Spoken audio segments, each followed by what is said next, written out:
Gor Biduk Kajang yang menjadi kebanggaan warga Kabupaten Oki ambruk, diduga akibat diterjang angin kencang. Seng dan plafon pun berhamburan. Gedung olahraga Biduk Kajang atau yang dikenal Gor Biduk Kajang yang terletak di simpang kantor DPRD Kabupaten Oki dan depan Taman Segitiga Mas Kayu Agung kondisinya ambruk. Seng dan plafon gedung berhamburan.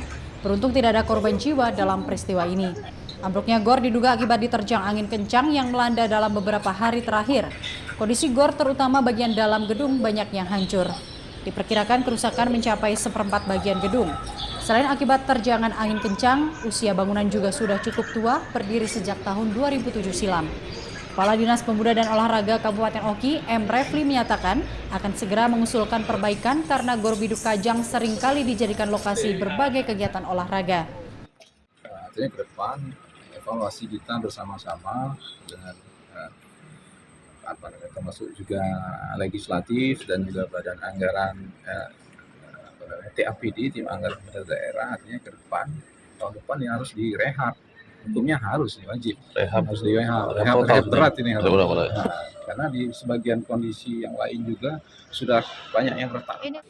Untuk sementara Gor Biduk Kajang ditutup untuk pemulihan sampai dipastikan siap untuk kembali digunakan.